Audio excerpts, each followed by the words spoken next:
Senang, Alhamdulillah. Itu nikmat dunia yang telah pun kita dapatkan dari makanan dan sebagainya. Tapi akhirnya nanti ke manalah kita nak pergi ya? Ada macam-macam ilmu yang kita pelajari, tetapi mungkin kita kadang-kadang memandang enteng mengenai ilmu bagaimana untuk menguruskan jenazah. Mungkin antara kita yang mungkin ahli keluarga ataupun orang terdekat belum pernah ada pengalaman seperti meninggal dunia dan sebagainya, jadi kita kurang ambil tahu dan sebagainya. Tetapi ada juga badan-badan tertentu ataupun pihak-pihak tertentu yang mengambil inisiatif untuk membantu untuk menguruskan jenazah. Dan kalau dari pengetahuan agama saya yang sedikit ni, rasanya menguruskan jenazah ni fardu kifayah, yang kalau kita tak pelajari, kalaupun dalam kejiranan kita ni tak ada seorang yang tahu, maka jatuh dosa kepada semuanya. Jadi penting untuk kita tahu bagaimana untuk menguruskan jenazah dengan baik ya. Dan kita nak bercakap tentang cara pengurusan jenazah yang betul pada hari ini. Dan kita bersama dengan tetamu kita, Mak Hairat, iaitu kalau boleh saya perkenalkan, di sebelah kanan saya Muhammad Yusni Ismail dan juga Muhammad Faizal Ismail. Jadi mungkin boleh wawarkan kepada penonton mengenai Mak Hairat ni sendiri. Bismillahirrahmanirrahim. Alhamdulillah, saya nak mengucapkan terima kasih kepada pihak redaksi Meshair kerana mengundang kami My Hairat. My Hairat ini ditubuhkan atas dasar untuk kita menguruskan jenazah tanpa tunai yang pertama di Malaysia. Alhamdulillah, kami telah mendapat beberapa sokongan daripada Jabatan Mufti, Majlis Agama Islam Negeri, juga Jabatan Agama Islam setiap negeri. Sebelum tu saya nak tanya, kenapa pengurusan jenazah tanpa tunai? Mungkin boleh ceritakan sikit. Seperti yang kita maklum, kadang-kala disebabkan oleh keadaan ekonomi atau kedudukan seseorang tersebut, kadang-kadang pengurusan jenazah ini menjadi satu beban. Jadi apabila beban untuk menguruskan jenazah, jadi kami di My Hairat terpanggil untuk menubuhkan sebuah syarikat yang dinamakan My Hairat Management Services Dinamakan, untuk kita menguruskan jenazah tanpa tunai pada hari kematian. Bermakna pada hari kematian tu jenazah ini diuruskan tanpa pihak waris risau dan gusar tentang bayaran dan sebagainya. Sepenuhnya daripada Sepenuhnya. Tapi mesti ada mesti ada cara-cara. Mungkin pada hari kejadian tu tunai, tetapi mungkin ada cara-cara yang perlu kita, contoh jadi ahli ke carum ke? Kita boleh mendaftar di www.myhairatservices.com. Boleh mendaftar secara online menjadi ahli. Kita juga sama seperti badan-badan hairat setempat. Badan-badan hairat setempat di mana di masjid dan surau dah terbaik, memang telah menguruskan jenazah secara terbaik, tertib dan sebagainya. Cuma kita di My Hairat kita menambah baik sedikit, di mana sekiranya jenazah tersebut meninggal, contohnya meninggal di Kuala Lumpur tetapi kampung halamannya mungkin di Alustar, mungkin di Johor Bahru, mungkin di Kelantan, mungkin di Sabah, mungkin di Sarawak. Jadi kita menghantar jenazah tersebut balik ke kampung halaman atas sebab permintaan daripada keluarga, dan dihantar semua pengurusan tersebut percuma. Bagaimana Cik Faizal ingin memaklumkan bahawa seperti apa yang saya katakan tadi, bahawa mempelajari cara pengurusan jenazah yang benar ini adalah satu tuntutan yang perlu difahami oleh umat Islam secara keseluruhan. Ya, kadang-kadang ilmu tu kita kena tuntut. Tapi biasalah kita sendiri pun tak fasih. Itu sebab kita kena keluarkan hormat My Hairat untuk menyelesaikan tuntutan kepayah. Tapi mungkin nak maklumkan juga, kesannya mungkin sebelumnya ada pengalaman untuk kita menguruskan jenazah, ada benda-benda yang kita rasa macam tak sepatutnya, tak seharusnya buat begini. Mungkin boleh Okey, di My Hairat kita ada 10 pengurusan jenazah lengkap, di mana yang pertama, apabila seseorang ingin menguruskan jenazah, yang pertama sekali sifat yang perlu ada pada pengurus jenazah ini adalah amanah. Maknanya sifat pengurus jenazah kami telah kita buat ikrar janji, di mana semua pengurus jenazah di My Hairat telah menandatangani akur janji, di mana tidak boleh diceritakan atau diambil gambar atau apa sahaja bentuk maklumat yang disampaikan kepada pihak lain semasa menguruskan jenazah tersebut. Yang keduanya adalah kita menguruskan buat mesyuarat koordinasi, di mana sebab kadang-kadang meninggal di Kuala Lumpur tetapi tidak dikemumikan di sini atas sebab-sebab, maknanya rukhsah, maknanya kelonggaran disebabkan keluarga mereka ni tinggal di tempat lain dan sebagainya. dari segi tuntutan agama pun memang menguruskan jenazah ni perlu disempurnakan dengan cara yang paling baik sekali. Baginda Rasulullah sallallahu alaihi wasallam suka beberapa perkara. Mana antara perkara yang Rasulullah paling suka ialah solat apabila sampai waktunya, menguruskan jenazah dengan segera dan berkahwin apabila sampai kehendak dan tanggungjawabnya. Kerana saya rasa menghantar jenazah ni bagai satu proses untuk satu perjalanan hamba Allah ni yang telah sampai waktunya ke alam yang lain. Jadi kita yang masih hidup ni mungkin perlu memberikan yang terbaik lah kepada insan yang telah tiada dan tak berkemampuan lagi untuk menguruskan dirinya tu, maka jatuhlah tanggungjawab kepada kita yang nak menguruskan. Bukan tanggungjawab orang lain. Jangan selalu fikir begitu. Okey, sebentar lagi kita akan tunjukkan bagaimana agaknya demo untuk menguruskan jenazah. Itu bersama dengan Eli Iskandar ada bersedia bersama dengan mayat tipu-tipu. Dia macam bertahlil kan. Tak, saya mendengar perbincangan. Yelah, kita buat satu simulasi sini. Arwah ni menanti lama dah tadi. Terbaring di jalan tadi. Okey Ustaz? Tak, nak beritahu nanti penonton terkejut ni apa bawa jenazah di studio dan sebagainya. Okey, kita nak jemput Ustaz Hazli ya. Ustaz Hazli untuk menunjukkan tata cara, sebab ini bila dikata fardu kifayah, walaupun ada organisasi yang membantu menguruskan dengan baik, setidak-tidaknya kita belajar tentang ilmu bagaimana untuk menguruskannya, terutamanya dalam aspek mengkafankan. Ya, okey. Ustaz nak tunjukkan, silakan. Okey, apa yang perlu kita lakukan dari proses ni? Bismillahirrahmanirrahim. Alhamdulillahirabbil alamin wassalatu wassalamu ala asyrafil anbiya'i wal mursalin wa ala alihi wa sahbihi ajma'in. InsyaAllah pada pagi ini sama-samalah kita mempelajari teknik untuk mengkafankan jenazah. Okay. Jadi sebelum tu saya memperkenalkanlah sedikit sebanyak berkenaan dengan set lengkap yang perlu ada dalam pengkafanan. Jadi di sini saya ingin terangkan secara ringkaslah berkenaan dengan apa yang perlu ada kepada untuk mengkafankan jenazah. Jadi pertama sekali perlulah kita menyediakan kain kafan. Okey. Jadi kain kafan ni perlulah berwarna putih lah. Berukuran lebih kurang 60 inci lebar dan panjangnya lebih kurang 2.5 meter. Okey. Untuk satu helai. Jadi berapa helai nak disediakan sebaik-baiknya? Jadi untuk jenazah lelaki kita menyediakan 3 helai. 3 helai. 3 helai. Baik. Okey, kemudian selain beri kain kafan? Selain beri kain kafan, yang lain semua adalah aksesori. Okey. Bukan kaita saja kita pakai aksesori, malah jenazah pun ada juga aksesorinya. Okey, baik. Perlu ada atau satu pilihan? Sebenarnya benda yang dimasukkan kepada jenazah ni adalah benda-benda yang kebiasaan dibuat. Kalau tak ada pun tak apa. Jadi macam tu. Okey, baik. Okey. Khususnya kita ada di sini kita ada kapas. Okey. Kapas. Kita ada set untuk mandian jenazah.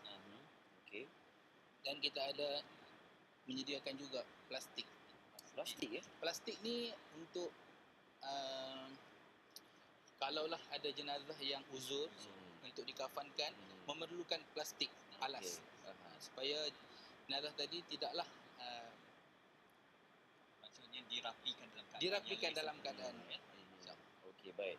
Okey, ini antara set ataupun kelengkapan termasuk aksesori untuk proses mengkafan. Okey, tata caranya bagaimana sebagai untuk maklumat dan pengetahuan kita penonton Amisha ini macam mana? Okey. Setelah kain kafan dipotong, okey, dan kita bentangkan setelah dimandikan jenazah. Okey. Jadi kita kena ada step lah. Jadi pertama sekali kita perlu mandikan jenazah. Baik. Sesudah mandi, maka kita bentangkan kain kafan yang siap dipotong sebanyak 3 lapisan untuk jenazah lelaki. Okey. Bagi jenazah perempuan, sekurang-kurangnya 5 lapis. 5 lapis tu tak termasuk telekongnya? Termasuk Termasuk, okey. seluruhan. Okey, baik. Okey. Jadi pada pagi ini kita hanya tunjuk demo untuk jenazah lelaki. Baik. Okey, silakan Ustaz. Jadi setelah kita mandikan jenazah tadi kita letakkan di atas kain kafan yang dibentangkan. Jadi saya memerlukanlah bantuan saya. Boleh. Bismillah. InsyaAllah. Okay, apa yang Ustaz mahu saya lakukan? Okey. tolong bantu saya macam mana nak kafan. Baik. Ustaz tunjuk saja, saya Ustaz beritahu, saya buat. Ustaz, kaki tu tak payah ikat dulu Ustaz?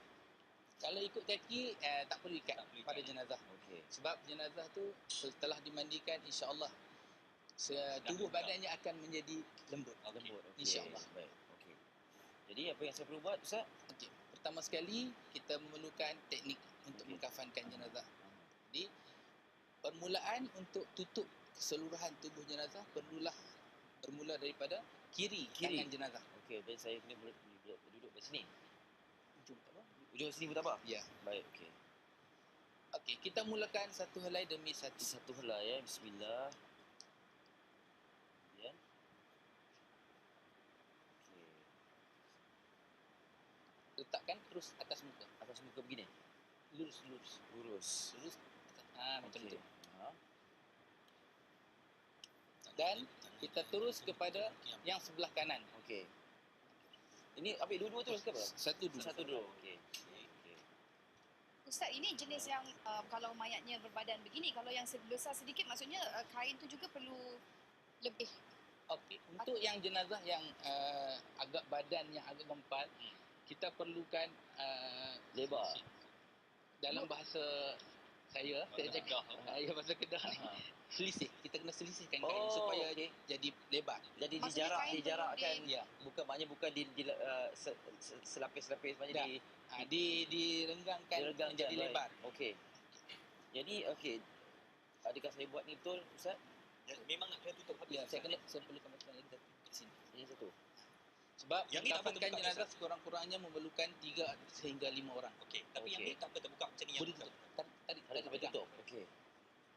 Ustaz, kebiasaannya saya selalu melihat ada yang letakkan kapas dan ada letakkan tali di tangan, di kaki dan sebagainya. Tapi untuk yang ni tak ada. Okey. Untuk demo ni kita tak tunjuklah. Tapi Ya. sebenarnya Sebenarnya kita tutupkan jenazah di badan jenazah menggunakan kapas yang disediakan. dengan liang-liang dia, Ya, maknanya ya. lubang hidungnya. Ya, betul. Mana lagi mulut. Kita selalu kebiasaannya bergantung kepada jenazah. Kalau jenazah tadi memerlukan kapas untuk dimasukkan ke dalam rongga, kita perlu. Sebab tujuan kita masukkan kapas tadi adalah untuk menghalang bendalir ataupun darah ataupun Keluar. cecair keluar daripada Setelah mayat tu Setelah, dimandikan ya. yang bersih. Okey. Jadi bergantung pada jenazah Tapi tadi lah. dagu juga diikat ya Ustaz? Ataupun dibiarkan saja? Dagu diikat ketika waktu awal meninggal. Bukan masa Bukan. Bukan lagi. Oh, baik ketika tidak diikat. Ya, Baik, okey. Terusnya Okey. Okey. Kemudian kita Ini lapisan awak okey ya? lapisan yang Okey. kedua. lapisan yang kedua. Saya kena tanya tak takut Ya. saya tertarik sampai dia Okey. lemas lapisan kedua. Okey. Tolong tarik yang tengah dulu. Tolong tarik. Tengah semua. Baik kemas. Tapi kalau cara saya ni tak boleh dengan mayat dia kena lemah lembut. Nah, kena Ini macam Betul, menyantuni. kita macam Ya. Gelap mana. mayat dia. Okey, Ustaz, yang ni saya kena selitkan ataupun tidak? Sebab Okey. dah Eli dia Tak, macam tak. Ustaz Sebab dah saya gempal Boleh kita centumkan. Tentukan. Okey, Ya. baik. ke bawah kan. Cantumkan supaya dia nampak emas. Okey. Okey.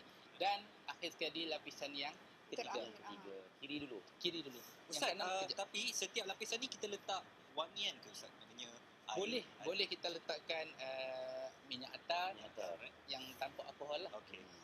Dan boleh jugalah air mawar. Okey. Apa yang merisaukan saya adalah mayat tipu-tipu ni. Sebenarnya Saya pun risau lapis juga. itu. Sebab betul, betul. saya di bahagian kepala Mayat ni. awak okey ya? Boleh bernafas Okey. Nah, okey, Ini Mayat ni berlakon. belum lagi Nak bersuara. diikat. belum Okey. ikat. Okey. Untuk satu jenazah kita memerlukan 5 utas tali. Okey. Tali tadi daripada cebisan kain kafan Aha. Cebisan kain kafan. Dari Ya. kain kafan sama yang dipotong-potong. yang dipotong-potong tadi. Okey, kita ada 5 iaitu yang pertama satu untuk di hujung kepala.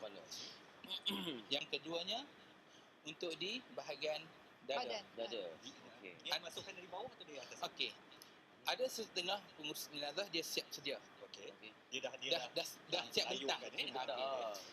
Bagi saya Aha. menggunakan kaedah setelah dikafan Okey. kita hanya tarik saja. Okey. Okey, di kepala ni senanglah nak ikat. Ya. Cuma Okey. di bahagian badan tu mungkin Di bahagian sedikit badan kan. tricky sedikit. Okey. Ustaz nak ajar saya ikat ni dulu? Okey. Ha. Perlulah ikat jenazah, perlulah rapatkan di kepala. Okey. Macam itu. Oh, okey. Kita betul-betul kita turunkan. Dan Ustaz, Okey. sekadar apabila jenazah dimasukkan ke liang lahat, ikatan ini kena dilonggarkan ke? Perlu dibuka. Perlu dilonggarkan. Okey. Ikat tak perlu ikat, Mati. simpul mati. Oh, Kita okey. boleh bukalah. Okey, begitu. Okey. Alright. Untuk yang badan, Okey. kita perlu tarik. Oh, tarik dia ke bawah. Dia ada teknik. Oh, dia tak menyeksakan mayat lah. Ya. Kalau Jadi, yang ni masuk okey, ke kaki ikat. Ustaz? Perlu diikat di sebelah kiri tangan jenazah. Sebelah kiri. Sebab apabila masuk di dalam liang lahat memudahkan. Untuk tahu jadi Sebab kita iringkan jenazah sebelah kanan. Ustaz nak tanya, sewaktu di liang lahat, kita tahulah liang lahat tu begitu, kita masukkan begitu, tapi untuk menguruskan jenazah, untuk mengkafankan jenazah, adakah kedudukannya itu perlu diambil kira? Macam ini Menghadap. menghadap Ya. kiblat Ah. tu macam mana Ustaz? Seeloknya kita menghadap baiklah, kiblat. sila. Seelok-eloknya menghadap Apabila, kiblat. telah bingkat jenazah tu, Aha. kita kena ikat di sebelah kiri. Sebelah kiri. Oh, Supaya betul-betul kiri lah. Okey. supaya mudah untuk kita buka. Dibuka, baik. Bila kita iringkan jenazah menghadap Sebab kiblat. dia mengadap, dia mengiring. Okey. Kalau yang ni masuk di kaki ke atau di mana? Okey. Kalau yang seterusnya ni adalah di bahagian Tengah. pinggang ataupun bahagian perut. Mana kita masuknya daripada Kaki. hujung kaki. Tarik juga. So, Tarik tata cara ni kena satu-satu ataupun boleh serentak macam seorang dah buat badan, seorang boleh Boleh, kaki, boleh. Boleh lah ya. Okey. Okey. Ikat. Maknanya kena di sebelah kiri. Satu lagi di bahagian Bahagian lutut. Lutut. Juga masukkan juga, tarik. Kat di sebelah kiri ya.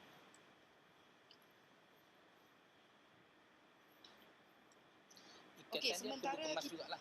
Sementara kita menunggu ikatan tu, saya ada ternampak tadi Ustaz ada bawa satu kotak ni. Yang ni mungkin pengganti kepada kapur baru Ustaz? Bukan? Baik. Ah.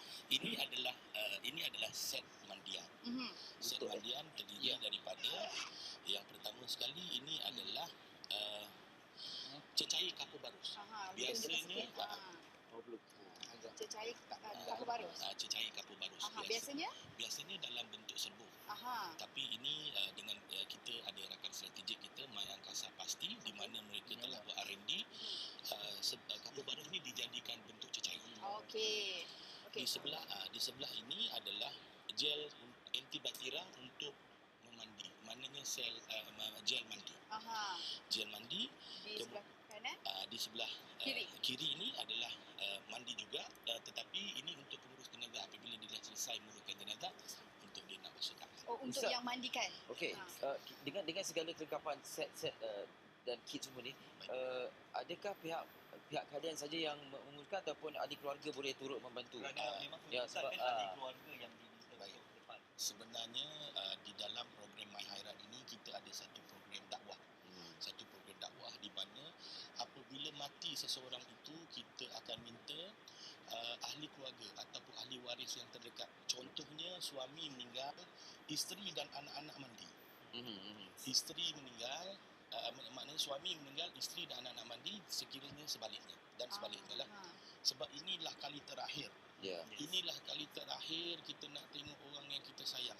Inilah kali terakhir kita nak berkhidmat kepada ibu bapa kita. Ya. Kan ibu kita melahirkan kita, membesarkan kita dengan penuh kasih sayang pada hari terakhir itu, inilah yang kita nak khidmat kepada ibu bapa kita. Bermakna kalau mereka sebelum tidak ada pengetahuan ataupun rasa macam ini sesuatu yang sangat asing, akan InsyaAllah, diberi pendidikan. kita akan beri tunjuk ajar. Kita akan beri tunjuk ajar supaya sebaik-baiknya. ahli waris ni inilah kali terakhir nak Ya. tengok jenazah, nak tengok ibu, nak tengok ayah. Cuma ni soalan pengetahuan bahawa Baik. kalau suami atau ayah meninggal maka anak-anak lelaki yang memandikan. Anak-anak lelaki boleh juga anak-anak perempuan, Sama juga pada tetapi sama juga pada ibu, tetapi bahagian auratnya isteri tadi akan uruskan. Anak-anak perempuan ni akan uruskan daripada lutut ke kaki, dada ke muka. Baik. Begitu juga sebaliknya. Baik, sebaliknya. Jadi inilah di antara tata caranya lah. Sebab kita tak maulah membiarkan kepada pihak yang tahu saja. Sebagai ahli keluarga ataupun waris ni kita perlu juga ada pengetahuan.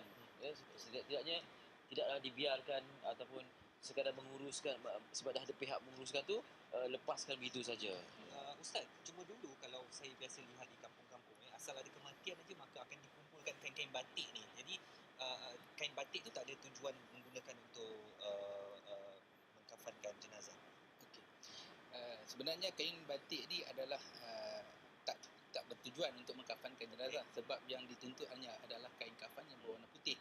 Tapi kain batik lepas ni selalunya kalau dekat kampung, mak kita kan, nenek kita selalunya menyimpan kain batik lepas. Kain batik lepas. Bertujuan adalah untuk menutup jenazah. Sekiranya jenazah ahli keluarga meninggal, bertujuan untuk menutup jenazah ketika Awal mandi, masa awal kematian, mandi, dan akhir sekali tutup setelah dikafankan. Okey, nak tanya, kalau kebiasaannya kalian melihat bagaimana pihak lain menguruskan jenazah, apa antara kesilapan yang biasa dilakukan tapi itu Nampaknya satu kesilapan yang satu besarlah.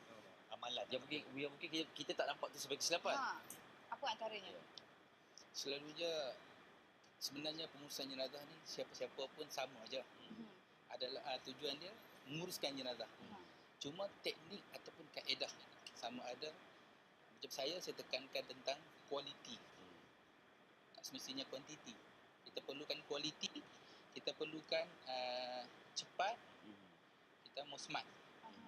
Contohnya macam tadilah, tali tu tadi, kalau kita yang tak tahu apa-apa ni, mesti kita akan tolakkan jenazah tu, masukkan ke bawah, tolak balik ke semula, bawa ikat. Ini digunakan teknik daripada atas susul ke bawah. Ya, Itu betul. membuatkan banyak pergerakan yang mungkin Menyeksa. banyak orang. Ya, betul. Okey, ada satu persoalan yang buatkan saya tertarik. Dalam banyak set nanti sebenarnya dah jadi apa nak cuba bila diletakkan dalam kit ni, dia buatkan lebih tersusun dan buatkan saya nampak ada celak di situ. Ya. Okey. Celak ni tu dalam kit tu. Mungkin ramai tak tahu celak ni.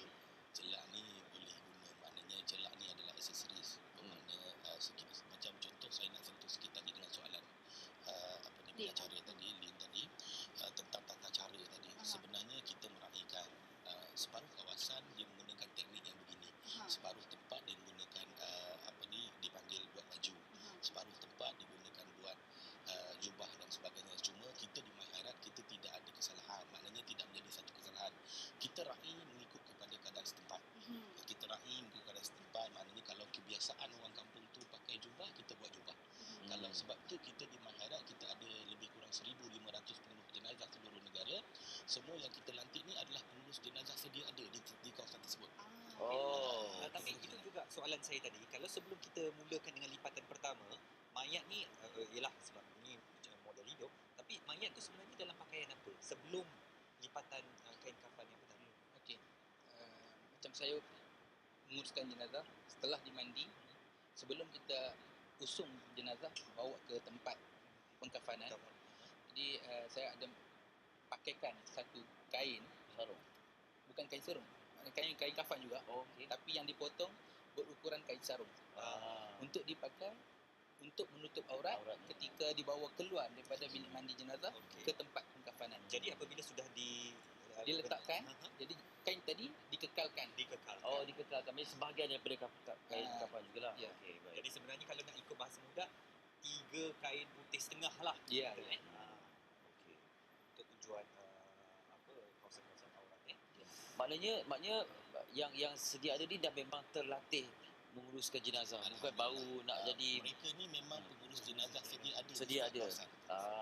Okey, baik. Apakah membuka tali kain kafan jenazah ni satu kenapa mungkin ceritanya kenapa? Okey. Apabila jenazah diletakkan di dalam liang lahat, maka kita segala ikatan perlu dilonggarkan. Sebab yalah saya sendiri pun tak pernah masak kan. Jadi Mayat je lah tahu. ada diceritakan jenazah tadi akan dibangunkan, didudukkan ketika Hadapi soalan daripada Muka Nakil. Okey, itu antara ilmu yang kita. Dan apakah juga kerja My Khairat ni selesai apabila jenazah ni masuk ke liang lahat ataupun talqin pun Ya, tidak. Sebenarnya tugas kami selepas kita selesai mandi, selepas dah kafankan jenazah, kemudian kita bawa ke tanah perkuburan untuk kita kebumikan. Kita mengikut kebiasaan. Kalau kawasan tersebut kita buat bacaan talqin, kita akan buat bacaan talqin. Sekiranya tidak dibacakan talqin, maknanya talqin ini bagi My Khairat dalam SOP kita, dalam kita punya SOP, kita kebiasaannya membaca talqin. Oh, banyak. Selepas membaca talqin, pada malam harinya kita akan buat hadiah khatam Al-Quran 30 juzuk yang dibacakan khusus kepada si mati tadi. Kemudian kita terus buat zikir tahlil. Kemudian disertakan apabila sampai musim haji, kita akan anugerahkan buat badal haji. Buat badal haji. Kemudian selepas kita uruskan semua jenazah ni secara percuma, kita bagi wang tunai sebanyak RM3,000 kepada ahli waris untuk menguruskan apa-apa yang berkaitan. Macam khairat kematian. Sama macam khairat kematian, cuma kita buat tambah baik sikit. Tambah baik. Tapi My Khairat akan mengikut kepada permintaan dan kehendak keluarga. Contohnya kalau dia nak sendalkan tanah dan sebagainya. Tidak ada masalah. Tidak ada masalah. Okey, bila kata kalian ada SOP tersendiri, kemudian ialah sebab setengah tu tempat tu dah ada jawatan kuasa surau dan macam-macam. Betul. Okey, kerjasama tu bagaimana? Adakah mengikut keluarga si mati saja ke ataupun akan ada kerjasama dengan pihak Secara umumnya menguruskan jenazah ini, SOP kami telah kami rujuk kepada semua Jabatan Mufti Negeri, Majlis Agama Islam Negeri dan Jabatan Agama Islam. Cuma apabila sampai di Kariah Masjid dan surau, kita raih satu-satu kawasan, asalkan tidak bercanggah dengan hukum syarak. Maknanya kita mengikut ahli sunnah wal jamaah, mengikut kepada mazhab Imam Syafi'i. Sangat lengkap sekali. Tapi kalau penonton-penonton di rumah mungkin nak tahu lebih lanjut lagi mengenai mengenai My Khairat ni, bagaimana? InsyaAllah boleh menghubungi talian My Khairat